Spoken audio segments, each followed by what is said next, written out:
बिस्मिल्लाहिर्रहमानिर्रहीम।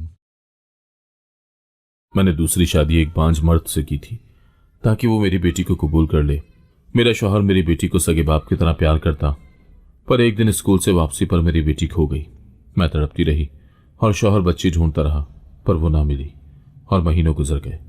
एक दिन मेरी सहेली मिलने आई तो वो बोली, मैंने नई जगह घर किराए पर लिया है, वहां तुम्हारे शौहर को देखा है जो रोज सामने वाले घर में आता है। उसने वहां दूसरी बीवी को रखा है। मैं उसी वक्त उस सहेली के साथ वहां गई तो कयामत टूट पड़ी कि मेरी 13 साला बच्ची 7 माह का हमल लिए। मैंने दूसरी शादी एक बांझ मर्द से की थी और ये बात मैं शादी से पहले ही जानती थी कि वो बांझ है, और इसी वजह से मैंने उससे शादी करने का फैसला किया ताकि वो मेरी बेटी को कबूल कर ले। मैं चाहती थी कि वो मेरी बेटी को सगे बाप की तरह प्यार करे, और वो बिल्कुल ऐसा ही करता था। वो नूर को वो मोहब्बत और इज्जत देता था जो एक बच्चे को अपने सगे वालिद से मिलती है। पहली शादी से तलाक के बाद मेरी जिंदगी में बहुत से रिश्ते आए। मैं जवान थी, खूबसूरत थी, मुझे एक बेटी की मां होने के बावजूद कबूल किया जा रहा था, मगर अपने बहुत सारे खदशात की वजह से मैंने उनमें से किसी को भी अपनी जिंदगी का साथी नहीं बनाया। मेरे दिल में एक खौफ था, क्योंकि मैं अक्सर ये बात सोचती थी कि आज मेरी बेटी छोटी है तो कल जवान भी होगी, तो क्या उस वक्त उसका सौतेला बाप उसे एक बाप की नजर से देख सकेगा? कहीं उसके जवान होते ही उसकी नीयत तो खराब नहीं हो जाएगी। चूंकि मैंने बहुत सारे ऐसे किस्से सुन रखे थे, इसीलिए दिल डर सा जाता। जब भी मेरी दूसरी शादी का सिलसिला घर में चलता तो एक मां होने के नाते इस तरह के बहुत सारे सवालात मेरे सामने खड़े हो जाते। इसी वजह से मैंने कई रिश्ते रद्द कर दिए थे। सच कहूं तो मर्द जात से मेरा एतबार ही उठ चुका था, क्योंकि मेरी पहली शादी लव मैरिज थी और उस लव मैरिज का अख्ताम इंतहाई भयानक हुआ था। नूर की पैदाइश पर ही मेरे खावंद का रवैया मुझसे बदल गया। उसे बेटा चाहिए था। नूर की पैदाइश के पहले दिन से ही उसने नूर की जिम्मेदारियां उठाने से गुरेज करना शुरू कर दिया। वो न सिर्फ मुझे नजरअंदाज करता, बल्कि नूर को भी अपनी जिम्मेदारी समझने से गुरेज करने लगा। उसके इस रवैये से मैं परेशान रहने लगी, मगर मैंने सोचा कि शायद वक्त के साथ साथ सब ठीक हो जाएगा।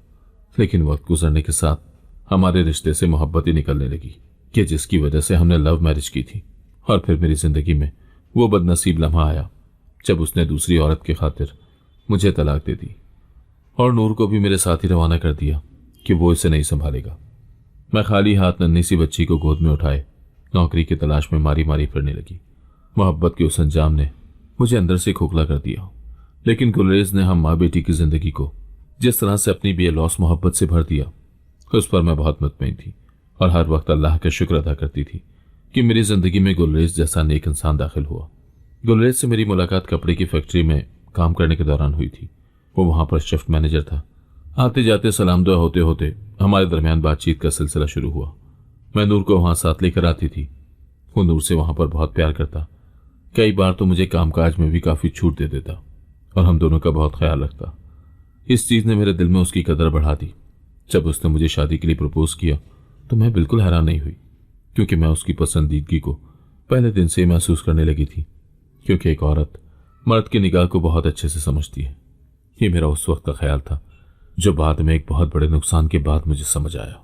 शादी तो मेरी लिस्ट में कहीं पर भी शामिल नहीं थी, क्योंकि गम रोजगार ने मुझे कभी इस तरफ सोचने पर माइल ही ना किया। लेकिन जब गुलजार ने मुझे शादी की पेशकश की तो मैं सोच में पड़ गई कि अगर इससे मैंने इनकार कर दिया तो कहीं ये मुझे जॉब से ही ना निकाल दे, और अगर ये नौकरी मेरे हाथ से चली गई तो फिर मैं क्या करूंगी। अगर उसकी शादी की पेशकश कबूल करती हूं तो कहीं इस फैसले की जद में नूर की जिंदगी मुतासर ना हो जाए। अब मेरी जिंदगी के साथ मेरी बेटी नूर की जिंदगी भी जुड़ी थी। मैं दरअसल उन औरतों में से थी जो बहुत आगे का सोचती हैं, इसीलिए मैंने गुलरेज को एकदम इनकार करना मुनासिब न समझा और उससे सोचने के लिए कुछ दिनों की मोहलत मांग ली। तो गुलरेज ने चौंक कर मेरी तरफ देखा और कहा, क्या आखिर तुम्हें क्या चीज परेशान कर रही है? मेरे लिए यह सवाल इंतहाई गैर मुतवक्किल था। मैं उसके इतने हसास सवाल पर हैरान रह गई।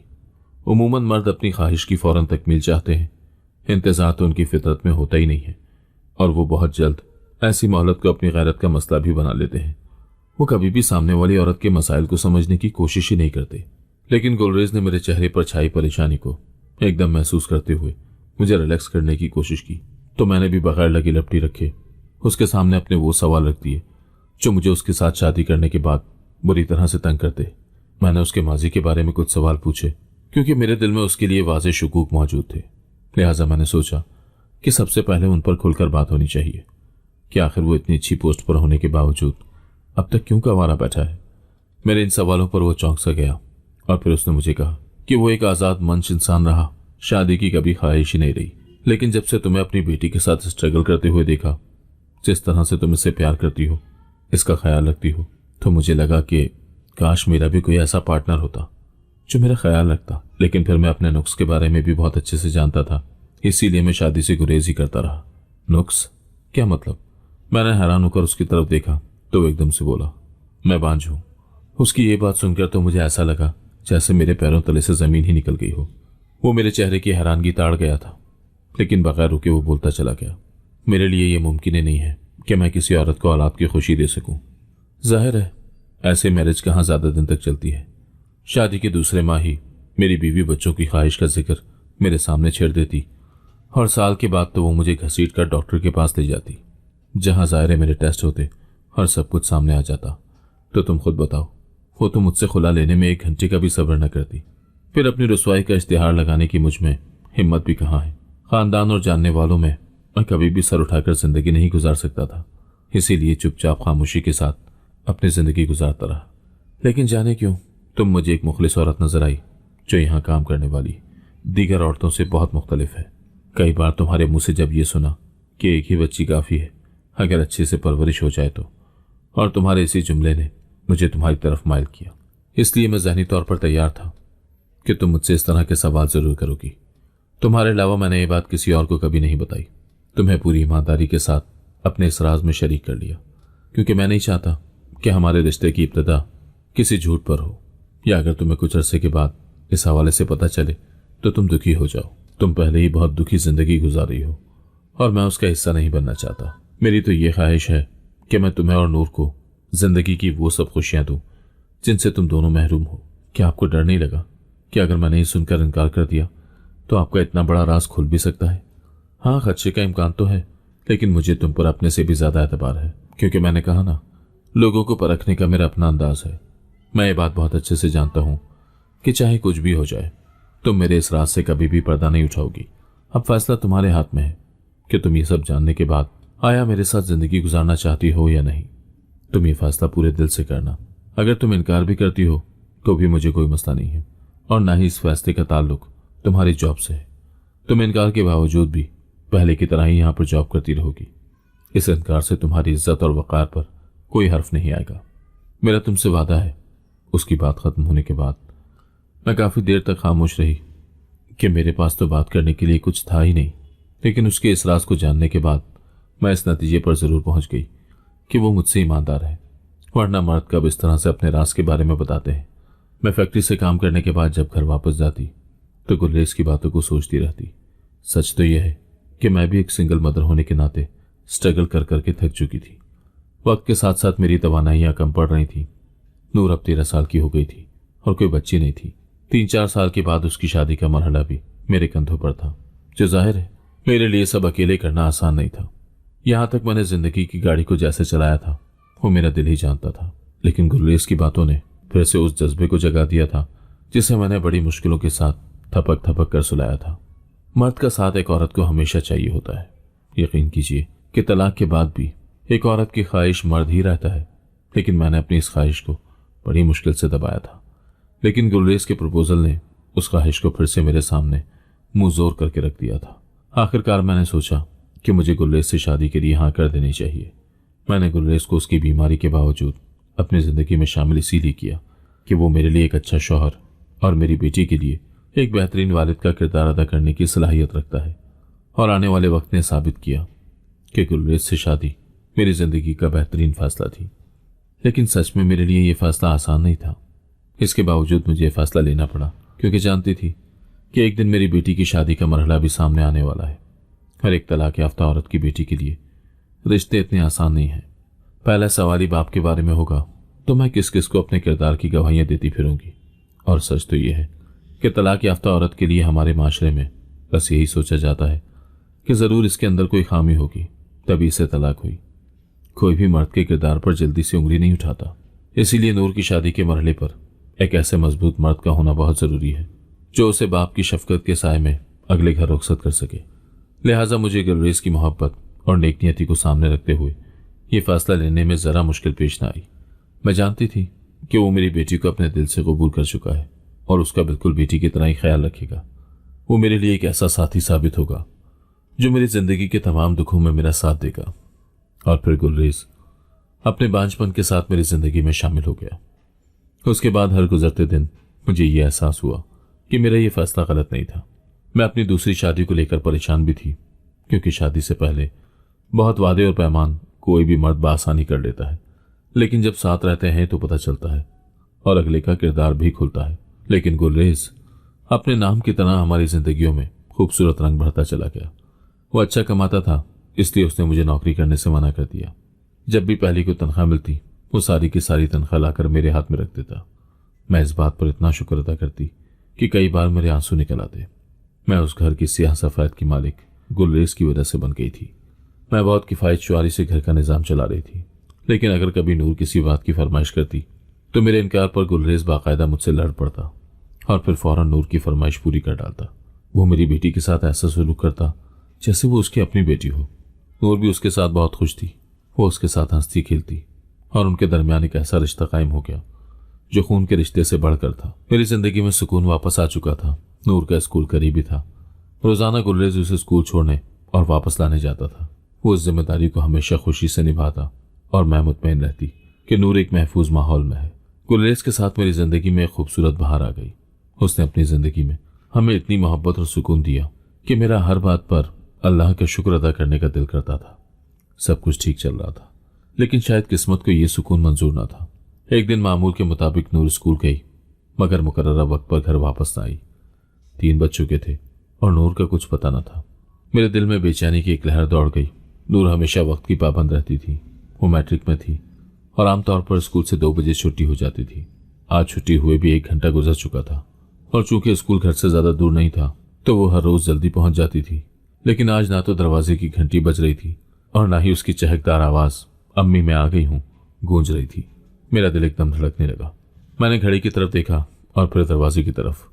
ये खामोशी मेरे लिए किसी अजियत से कम न थी। नूर मेरी इकलौती बेटी थी, मेरी दुनिया, मेरा सब कुछ। उसकी गैर मौजूदगी ने मेरे दिल में खौफ भर दिया। मैंने गुलरेज को फोन किया तो उन्होंने बताया कि वो तो आज उसे लेने के लिए ही नहीं गए, और फिर उन्होंने मुझे तसल्ली दी कि शायद वो किसी दोस्त के साथ रुक गई हो। तो उनकी बात सुनकर मेरे दिल को हौसला हुआ। आखिरकार मैंने घर से बाहर निकलने का फैसला किया कि जाकर उसका पता करके आती हूँ। मैंने चादर ओढ़ी और गली में निकल आई।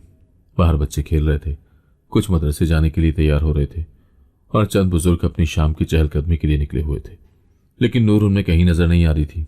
मैंने नूर की 1-2 करीबी सहेलियों के घरों का रुख भी किया। दरवाजा बजाया और उनसे पूछा, बेटा नूर कहाँ है? वो तुम्हारे साथ स्कूल से निकली थी? उनमें से एक ने जवाब दिया, हाँ खाला, वो हमारे साथ ही निकली थी, लेकिन हम अपने घर की तरफ मुड़ गए। वो अपने रास्ते पर चलती। क्या वो अब तक घर नहीं पहुंची? तो कहाँ है नूर? उनकी ये बात सुनकर तो मेरा दिल ही दहल गया। यही सवाल तो मेरा था कि मेरी नूर क्यों घर नहीं पहुंची। मेरे हाथ पैरों में ठंडक सी उतरने लगी। दिल में खौफ के साए गहरे होने लगे। गली के हर चेहरे में मुझे एक सवाल नजर आने लगा कि नूर कहाँ गई। मेरे दिमाग में मुख्तलिफ ख्यालात आ रहे थे। कहीं वो रास्ते में रुक गई हो, या किसी हादसे का शिकार हो गई हो, या फिर नहीं। मैंने अपने आप को रोका। ऐसी बातें सोचना गुनाह है। मैंने वापस घर लौटने के बजाय सीधा स्कूल जाने का फैसला किया। स्कूल करीब ही था और मुझे उम्मीद थी कि शायद नूर वहीं हो। स्कूल पहुंचकर देखा तो दरवाजे पर चौकीदार खड़ा था। मैंने जल्दी से उससे पूछा, भाई साहब मेरी बेटी नूर यहाँ है? चौकीदार ने हैरत से मुझे देखा और जवाब दिया, नहीं बीबी, यहाँ तो कोई नहीं है। स्कूल की छुट्टी को काफी देर हो चुकी है, सब बच्चे जा चुके हैं। ये सुनकर मुझे ऐसा लगा जैसे मेरा दिल किसी ने अपने सख्त हाथों में दबोच लिया हो। स्कूल की इमारत खाली पड़ी थी, दरवाजे बंद थे और मैदान सुनसान था। मैंने अंदर जाने की इजाजत ली और हर कमरा देखना शुरू किया, लेकिन नूर कहीं नहीं थी। मैं गुलरेज को फोन करने का सोच रही थी कि उनका अपना ही फोन आ गया, तो वो फौरन ही बोले, नूर आ गई है क्या? तो उनकी बात सुनकर मैं रोते हुए बोली, नूर अभी तक न घर पहुंची है, न ही वो स्कूल में है। खुदा जाने मेरी बेटी कहाँ है। कुछ करें गुलरेज, नहीं तो मैं मर जाऊंगी। मेरी बात सुनकर गुलरेज फौरन संजीदा हो गए। उन्होंने कहा, तुम वहीं रुको, मैं वहीं आ रहा हूं। दोनों मिलकर उसे ढूंढते हैं, सब ठीक हो जाएगा। यहीं होगी वो, उसने कहाँ जाना है भला? गुलरेज के पहुंचने से पहले मैंने मोहल्ले के दीगर लोगों से भी नूर के बारे में पूछा। हर कोई हैरत और हमदर्दी से मुझे देखता, लेकिन किसी के पास कोई खबर न थी। मेरे अंदर एक तूफान बरपा था। हर गली, हर दरवाजा, हर चेहरा मेरे लिए एक सवालिया निशान था। जबकि मैं पागलों की तरह गली मोहल्ले में फिर रही थी, मुझे बार बार यही ख्याल सताने लगे कि न जाने वो किस हाल में होगी। वो तो बहुत ही नाजुक और डरपोक सी है। क्या खबर कहीं रो ही ना रही हो और मुझे मदद के लिए पुकार रही हो। इन ख्यालात ने तो मेरे दिल को मजीद कमजोर कर दिया। गुलरेज जल्दी पहुंच गए। उनके चेहरे पर भी हवाइयां उड़ रही थी। वो भी बहुत ही परेशान लग रहे थे, लेकिन मुझे बड़े हौसले के साथ उन्होंने तसल्ली दी और कहा, फिक्र न करो, सब ठीक हो जाएगा। फिर मैं उनके साथ ही बाइक पर बैठ गई और हम अपने इलाके के चक्कर लगाने लगे। गुलरेज के स्कूल के रास्ते की हर गली देखी, हर दुकान, हर चौक, हर छोटे से छोटे मकाम पर नूर को ढूंढने की कोशिश की, लेकिन कोई फायदा न हुआ। रात होने लगी थी। मेरी बेचैनी मजीद बढ़ गई थी। मैं अब चीखें मार मार कर रो रही थी। जो भी मुझे देखता वो हमारे पास खड़ा हो जाता। हमारा दुख तकलीफ महसूस किए बगैर कोई भी न रहा। कई लोग तो हमारे साथ नूर को ढूंढने लगे, यहां तक कि हमने हॉस्पिटल की इमरजेंसी तक देख डाली, लेकिन नूर को आसमान खा गया या जमीन, कुछ पता ही न चल रहा था। थक हार कर गुलरेज ने पुलिस स्टेशन जाने का फैसला लिया तो मैं उनके सीने से लगकर रोने लगी। वो मुझे तसल्ली देते हुए खुद भी आपदीदा होकर बोले, सब ठीक हो जाएगा, तुम परेशान नहीं हो। हम ना सही, पुलिस वाले तो उसे ढूंढ ही निकालेंगे। कोई इतनी अंधेर नगरी नहीं मची हुई। पुलिस स्टेशन का माहौल मेरे दिल पर बोझ डाल रहा था। वहां की बेहिसी, बेदिली और उनकी नजरें, जिनमें हमारी परेशानी की कोई अहमियत न थी, मेरे लिए किसी अजाब से कम न थी। मैं अपने शौहर गुलरेज के साथ खड़ी थी, लेकिन ऐसा महसूस हो रहा था जैसे हम एक वीरान जगह पर हों, जहां कोई हमारी फरियाद सुनने वाला नहीं। पुलिस वाले की बातें मेरे दिल में तीर की तरह चुभ रही थी। बीबी जवान लड़की है। इस उम्र में लड़कियां लड़कों की तरफ माइल हो ही जाती हैं। आ जाएगी सुबह तक घूम घुमा कर। ये जुमले एक माँ को कितना बड़ा सदमा देंगे वो कभी नहीं समझ सकते। मेरी बेटी नूर कभी भी ऐसी लड़की नहीं थी जो बिना बताए कहीं जाए। वो तो मेरी जान थी, मेरी हर बात मानने वाली, मेरी हर परेशानी को समझने वाली।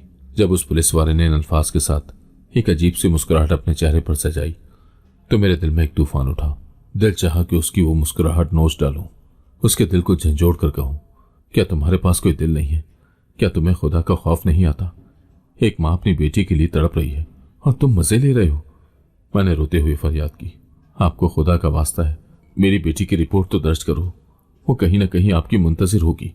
लेकिन मेरी ये बातें दीवार से टकराने जैसी थी। उनके रवैये में कोई तब्दीली ना आई। मैंने देखा कि गुलरेज के चेहरे पर भी गुस्सा साफ नजर आ रहा था, लेकिन वो मुझे संभालने के लिए खामोश रहा। पुलिस स्टेशन से निकलते वक्त मेरे कदम ऐसे लड़खड़ा रहे थे जैसे मेरी दुनिया खत्म हो गई हो। मुझे नहीं मालूम था कि मैं क्या करूं, कहां जाऊं। मेरे जहन में हजारों सवालात घूम रहे थे। नूर कहां होगी? क्या वो किसी परेशानी में है? क्या उसे कोई नुकसान पहुंचा रहा है?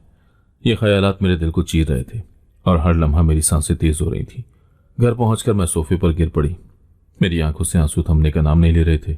मुझे लग रहा था जैसे किसी ने मेरे दिल को नोच लिया हो और मुझे जिंदा छोड़ दिया हो। ये बेचैनी और इस्तराब की वो रात थी जिसने मेरी जिंदगी को हमेशा के लिए बदल दिया।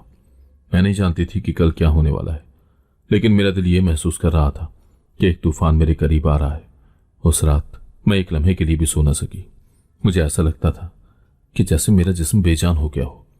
मैं बार बार अपनी बेटी की बातें याद कर रही थी, उसकी हंसी, उसका चेहरा और वो सब ख्वाब जो हमने उसके लिए देखे थे। खुदा करे वो महफूज हो। ये दुआ मैंने बार बार की, लेकिन दिल का सुकून कहीं खो चुका था। फिर वो रात गुजर गई। नूर की गुमशुदगी के बाद मेरे लिए दिन रात एक जैसे ही हो गए थे। हर गुजरता लम्हा मेरे लिए कयामत बन गया था। मैं ना खा सकती थी, ना सो सकती थी। मेरा जहन हर वक्त इन्हीं ख्यालात में उलझा रहता था कि मेरी बेटी किस हाल में होगी। रात के अंधेरे में जब गुल्ले सो जाते तो मैं बिस्तर पर लेटकर छत को देखती रहती। मुझे नूर के हंसने की आवाजें याद आती। अम्मी, मैं आपके लिए सब कुछ करूंगी। ये अल्फाज बार बार मेरे जहन में गूंजते और मैं बेख्तियार होने लगती। गुलरेज मेरी इस हालत को समझ रहे थे। वो खुद भी अंदर से टूट चुके थे, लेकिन मेरे सामने खुद को मजबूत जाहिर करते थे। उरूज, तुम हिम्मत रखो, हम नूर को जरूर ढूंढ लेंगे, अल्लाह बड़ा मेहरबान है। ये कहकर वो मेरे आंसू पोंछते और मुझे तसल्ली देने की कोशिश करते। अगर वो मेरे साथ ना होते तो शायद मैं अपना हौसला बिल्कुल ही खो बैठती। मेरी परेशानी उस वक्त और बढ़ जाती जब नूर की वो चीजें देखती जो उसने अपनी छोटी सी अलमारी में सजाई थी।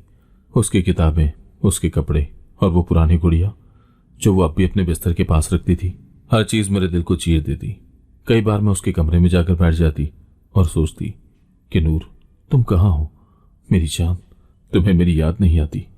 ये सवालात मेरे दिल को मजीद जख्मी कर देते और मैं बिस्तर पर सर रखकर सिसकने लगती। मोहल्ले वालों की बातें भी मुझे तंग करने लगी। पता नहीं ये लड़की कहाँ चली गई। आजकल की लड़कियां तो अब अल्लाह, कुछ कहा नहीं जा सकता। ये जुमले मेरे कानों में बार बार गूंजते और मुझे ऐसा लगता जैसे लोग मेरे जख्मों पर नमक छिड़क रहे। जब कोई रास्ता नजर नहीं आया तो मैंने खुदा के आगे अपने हाथ फैला दिए। या अल्लाह, मेरी बेटी को महफूज रख। या रब, मेरी नूर को वापस ले आ। मेरी दुआएं बेशुमार थी, लेकिन दिल में एक अजीब सी बेसुकूनी थी।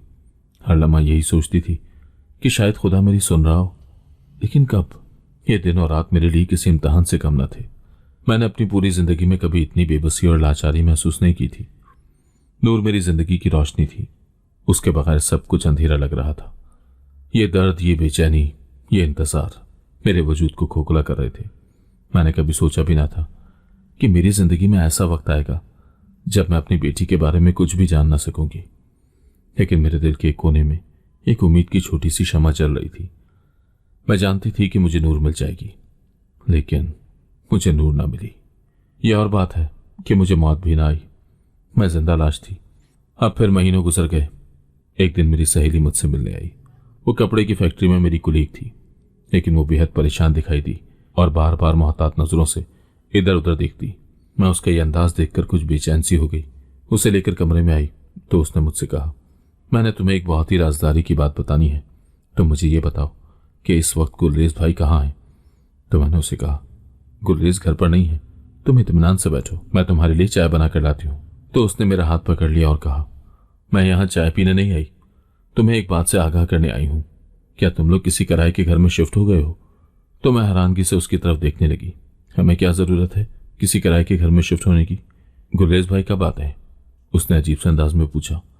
तो मैंने झट से कहा, तुम्हें तो पता है कि पहले वो शिफ्ट इंचार्ज थे, अब सुपरवाइजर बन गए, तो काम का वर्कलोड ज्यादा है, तो अक्सर घर आने में उन्हें देर सवेर हो जाती है।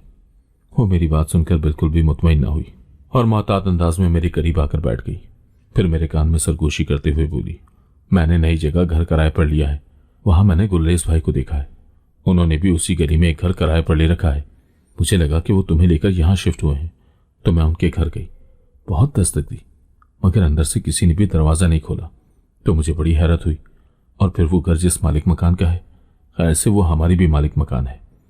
तो मैंने उनसे पूछा कि आपने ये घर किसको दिया है? तो उन्होंने कहा कि कोई नया शादीशुदा जोड़ा इस घर में आया है, बाल बच्चे कोई नहीं है, बस दोनों मियाँ बीवी हैं। तो मैं हैरान रह गई। मैं तो सोच रही थी कि तुम यहां शिफ्ट हो गई हो। मैं उसकी बात सुनकर हक्का बक्का रह गई। मेरे कान सुन हो चुके थे। मेरी सहेली की बातें मेरे दिमाग में किसी धमाके की तरह गूंज रही थी। गुलरेज, एक किराए का घर और उसमें किसी औरत के साथ शादी। ये अल्फाज मेरे लिए नाकाबिले यकीन थे। मैं वहीं बैठे बैठे खुद को संभालने की कोशिश कर रही थी, लेकिन दिल का सुकून कहीं खो चुका था। मेरी आंखों के सामने अंधेरा छा रहा था, जैसे किसी ने मेरा सब कुछ छीन लिया हो। गुलरेज दूसरी शादी करेंगे? नामुमकिन, मैंने डूबती हुई आवाज में कहा। मेरी सहेली ने मेरे शाने पर हाथ रखा और कहा, उरूज, खुद को संभालो, ये वक्त जज्बाती होने का नहीं है। मैंने जो देखा वही तुम्हें बता रही हूं, लेकिन हो सकता है कि मैं गलत हूं। तो उसकी इस बात पर मैंने उसे उम्मीद भरी नजरों से देखकर आहिस्ता से कहा, अल्लाह करे कि यह खबर झूठी हो। तो वो सर हिलाते हुए बोली, देखो, मैं भी इंसान हूं, बाज औकात आंखों देखी बात भी दुरुस्त नहीं होती। मैं तुम्हें बस आगाह करना चाहती हूँ, बहैसियत एक बीवी के तुम्हें ये सब पता तो होना चाहिए। आखिर गुलरेज भाई ने तुमसे ये बात क्यों छुपाई कि उन्होंने किराए पर घर लेकर रखा है? बहरहाल मेरा मशवरा है कि तुम्हें खुद जाकर देखना चाहिए। मैंने उसे बेयकीन निगाहों से देखा और कहा, गुलरेज ऐसा नहीं कर सकते, वो मेरे शौहर हैं, उन्होंने मुझे मुश्किल वक्त में सहारा दिया है, मुझे जिंदगी दी है, ये सब कैसे हो सकता है? लेकिन ये बात समझ से बालतर है कि जब उनका अपना जाती घर मौजूद है तो फिर उन्होंने किराए पर घर लेकर क्यों रखा है? और वहां पर कोई औरत भी है, और इस बात का जिक्र तुमसे क्यों नहीं किया? ये कितने दिन पहले की बात है? मैंने हकलाकर पूछा। तो मेरी सहेली ने कहा, उन्हें यहां पर कुछ ही दिन हुए हैं। मालिक मकान ने कहा कि ये लोग किसी से ज्यादा घुलते मिलते नहीं है, ना ही इनके घर में किसी का आना जाना है। अक्सर तो घर के बाहर ताला लगा होता है, जबकि वो औरत अंदर ही होती है। तो क्या वो उसे बंद करके जाता है? क्या खबर, कुछ पता नहीं है। इंतहाई पुरस्कार मामला है। गुलरेज तो ऐसा है ही नहीं। मैं उन्हें बहुत अच्छे से जानती हूँ। उन्होंने तो कभी भी मुझे पाबंद करके नहीं रखा। जब मेरा दिल चाहता है मार्केट जाती हूँ और कई बार अकेले जाती हूँ। मोहल्ले वालियां भी खुलेआम मेरे घर आती हैं। उन्होंने तो कभी मुझ पर कोई पाबंदी नहीं लगाई। वो ऐसे हैं ही नहीं। सबसे बढ़कर गुलरेज क्यों किराए पर घर लेकर रहेंगे? उनका अपना जाती घर है जिसमें हम दोनों रह रहे हैं। अल्लाह ना करे कि उन्हें किराए के घर पर जाना पड़े। अगर ऐसी बात है तो फिर उनके साथ वो औरत कौन है जो बीवी बनकर रह रही है? तो उसकी बात सुनकर मुझे सांप सूंघ गया। या अल्लाह, अब ये कौन सी नई आजमाइश है जो मेरे सर पर टूटने वाली है? मुझे ऐसा लगा जैसे मेरा सांस बंद हो जाएगा। ऐसे में मेरी सहेली ने मुझे हौसला दिया और कहा, पता नहीं, इंतहाई पुरस्कार मामला है। हालांकि तुमसे उन्होंने शादी इंतहाई तकोदो के बाद की है। वो ऐसे लगते तो नहीं है। क्या खबर कि मेरी गलतफहमी हो, बात कुछ और हो। दूध का दूध और पानी का पानी हो जाएगा। मुझे उसकी बात अपने दिल पर लगी, लेकिन फिर परेशानी से उसे कहा, मैं वहां अकेली कैसे जाऊंगी? मेरा तो अब दिमाग काम नहीं करता। तुम फिक्र नहीं करो, मैं भी तुम्हारे साथ चलूंगी। हम दोनों उस घर में जाकर खुद मालूम करके आएंगे कि क्या मामला है। उसकी बातें सुनकर मैंने उसे कहा कि मैं आज ही तुम्हारे साथ चलती हूँ। कल तक मुझसे सब्र नहीं होगा। मेरा दिल बहुत बुरी तरह से घबरा रहा है। मैं हर सूरत इस सच्चाई को जानना चाहती हूँ। ये कोई इतनी मामूली बात नहीं है। मेरी बात सुनकर उसने मुझे कहा, फिर फौरन तैयारी करो, अभी चलते हैं। फिर मुझे फैक्ट्री भी जाना है। मैंने फटाफट चादर ओढ़ी, घर को ताला लगाया और उसके साथ रवाना हो गई। लेकिन एक बेहद अजीब बात हुई कि जब मैं उस गली में पहुंची तो मेरा दिल जोर जोर से धड़कने लगा। मैं अल्लाह से यही दुआ कर रही थी कि मुझे कोई ऐसी आजमाइश में न डालना कि जिसे मैं बर्दाश्त न कर सकूं और ये सब झूठ हो। मैं बार बार दिल को तसल्ली दे रही थी कि ये सब गलतफहमी है, लेकिन एक अजीब सा खौफ मेरे अंदर सरायत कर रहा था। जब हम उस गली के करीब पहुंचे तो मेरी सांसें बेकाबू होने लगी। हर कदम के साथ मेरे दिल की धड़कन तेज हो रही थी। वहां मौजूद हर घर मुझे अपनी तरफ खींच रहा था। मेरी आंखें धुंधला रही थी। मेरी सहेली ने इशारा किया, वो रहा घर। मैंने नजरें उठाकर देखा, एक छोटा सा किराए का मकान जिसकी खिड़कियों पर पर्दे थे और दरवाजे पर एक छोटा सा ताला लगा था। मैंने अपनी सहेली को कहा, तुम फैक्ट्री जाओ, तुम्हें देर हो रही होगी, मैं यहीं बाहर इंतजार कर लेती हूँ। तो उसने मुझे कहा कि मैं आज छुट्टी कर लेती हूँ, तुम बाहर मत बैठो, ये मुनासिब बात नहीं है। फिर वो मुझे लेकर अपने घर आ गई और फैक्ट्री फोन करके उसने इत्तला दी कि वो आज नहीं आएगी। जो जो वक्त गुजर रहा था मेरी परेशानी बढ़ती जा रही थी। थोड़ी देर बाद ही मेरी सहेली के चेहरे पर एक दबा दबा सा जोश दिखाई देने लगा। उसने मुझे दरवाजे से इशारा किया तो मैं दौड़ती हुई बाहर आई। उसने मुझे कहा कि अब उस घर के दरवाजे पर ताला नहीं है, लगता है गुलरेज भाई आ गए हैं, तुम जाकर पता कर लो। उसकी बात सुनकर मेरे कदम मन मन भर के भारी हो गए। जो ही मैं बाहर निकली तो गुलरेज उस घर से निकले, लेकिन उन्होंने मुझे नहीं देखा। मैंने फिर भी एहतियातन उन्हें देखकर अपने चेहरे को ढांप लिया। वो घर से निकलकर सीधे सामने परचून की दुकान पर गए। शायद कोई सौदा सलफ लेना था। ऐसे में गली का दरवाजा उनसे खुला रह गया तो मैं बिना दस्तक दिए ही घर के अंदर दाखिल हो गई। लेकिन सामने का मंजर देखकर तो मेरे कदम ही लड़खड़ा गए। मुझे ऐसा लगा कि जैसे मुझे अभी हार्ट अटैक आएगा और मैं मर जाऊंगी। ये मेरी जिंदगी की सबसे बड़ी कयामत की घड़ी थी। अंदर कमरे के दरवाजे पर चेहरे पर छाइयां लिए एक लड़की खड़ी थी। वो गुलरेज की बीवी थी या नहीं ये तो मुझे नहीं, मगर नूर, मेरी मासूम बेटी वहां मौजूद थी, जो फकत 13 साल की बच्ची थी। लेकिन अब वो 7 माह की हमला थी, मगर ये वो नूर नहीं थी जिसे मैं जानती थी। उसकी आंखों में खौफ और चेहरे पर बेबसी थी, और सबसे ज्यादा दिल दहला देने वाली बात यह थी कि वो पेट से थी। मेरी दुनिया अंधेर हो गई। मेरी बेटी, जिसे मैंने अपनी जिंदगी में सबसे ज्यादा चाहा था, जिसके लिए मैं दिन रात तड़पती रही थी, जिसकी तलाश में मैंने हर दरवाजे पर दस्तक दी थी, इस हाल में थी जिसका तसव्वुर भी मुमकिन न था। और यह सब गुलरेज की वजह से था, जिस पर मैंने एतमाद किया था। मेरी बेटी का सबसे बड़ा मुजरिम वो ही निकला। नूर मुझे देखते ही चीख पड़ी और तेजी से मेरे पास आई। वो मेरे गले लग गई और ज़ारो कतार रोने लगी। अम्मा मुझे बचा लें, अम्मा मुझे यहाँ से ले चले। वो कांप रही थी और उसकी आवाज़ में ऐसी बेबसी थी कि मेरा दिल टुकड़े टुकड़े हो गया। मैं कुछ नहीं कह पा रही थी। मेरा दिमाग सुन्न हो चुका था। मेरी बेटी नूर, जो सिर्फ 13 साल की थी, इस हाल में कैसे पहुंची? नूर ने अपनी कांपती आवाज में कहा, अम्मा, ये गुलरेज दरिंदा है। इसने मुझे बाप का सहारा दिया, लेकिन मुझे बेटी नहीं समझा। इसने मेरे साथ। उसका जुमला अधूरा रह गया, लेकिन उसकी आंखों के आंसू और उसकी कांपती आवाज सब कुछ कह रही थी। मेरी बेटी की मासूमियत, उसका बचपन, सब कुछ खत्म हो चुका था। मैंने उसे अपने गले से लगाया और तड़पते हुए कहा, नूर, तुम्हें कुछ नहीं होगा, मैं हूं ना, मैं तुम्हें इस जहन्नुम से निकालूंगी। उसी लम्हे दरवाजा धड़ाम से खुला और गुलरेज अंदर दाखिल हुआ। उसकी नजरें हम पर पड़ते ही उसके चेहरे का रंग उड़ गया। चंद लम्हे वो साकत खड़ा रहा। गुलरेज, ये सब क्या है? तुमने इसे अगवा किया और फिर मेरे साथ मिलकर इसे ढूंढने का ढोंग रचाते रहे। मैं चीख कर बोली। मैंने कुछ नहीं किया, वो मिनमिनाते हुए बोला। इसी ने मुझे कहा था कि मुझे अपने साथ ले जाओ। उसने सारा इल्जाम मेरी बेटी पर डाल दिया, फकत एक 13 साल बच्ची पर, जिसे अभी दुनियादारी की समझ भी नहीं थी। मैं गुस्से से उबल पड़ी और कहा, अगर बिलफर्ज बच्ची ने तुमसे ऐसी बात की भी थी तो तुम तो बाशऊर थे। बस मुझसे गलती हो गई, वो गिड़गिड़ाते हुए बोला। मुझे माफ कर दो। मैं जरूर माफ करूंगी, लेकिन पहले मुझे ये बताओ कि इसके साथ ये जुल्म किसने किया। तो उसकी निगाह झुक गई, मगर नूर एकदम गुस्से से बोली, ये गुनाह भी इसी का है और मैं कोई भागकर इसके साथ नहीं आई, बल्कि स्कूल वापसी पर इसने मुझे अगवा किया। पहले कच्ची बस्ती में कुछ अरसे रखा और अब यहां लेकर आया है। तो नूर की बात सुनकर मेरे पैरों तले से जमीन ही निकल गई। मैं बेयकीनी से उसकी तरफ देखकर बोली, तुमने तो कहा था कि तुम बांझ हो, फिर ये क्या है? ये कोई बांझ नहीं अम्मी, इसने पहले दिन से ही मुझ पर निगाह रखी थी। बस मैं ही डर के मारे आपको बता नहीं पाती थी। ये मुझे आपकी गैर मौजूदगी में इंतहाई गलत अंदाज में छूता था।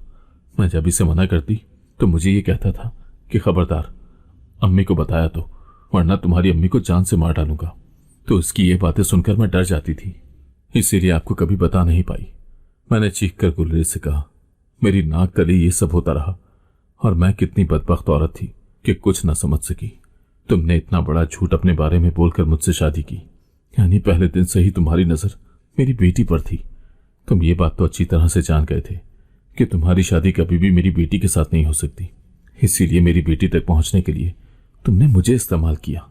शर्म से डूब मरना चाहिए तुम्हें। अगर तुम्हारी वक्त पर शादी हो जाती तो ये तुम्हारी बेटी की उम्र की होती। लानत हो तुम पर। मेरी आवाज में दर्द और गुस्सा था। मेरे चीखने से मोहल्ले वाले जमा होने लगे तो गुलरेज ने वहां से भागने की कोशिश की, जो मोहल्ले वालों ने नाकाम बना दी, क्योंकि वो मेरी बातों से कुछ कुछ मामले को जान गए थे और अब उसकी ठीक ठाक दुर्गत बन रही थी। किसी ने फौरी तौर पर पुलिस को इत्तला दी। पुलिस भी जल्दी पहुंच गई और गुलरेज को गिरफ्तार कर लिया। वो अब भी कुछ कहने की कोशिश कर रहा था, लेकिन उसके अल्फाज बेमानी थे। मैं अपनी बेटी को गले लगाए बैठी थी।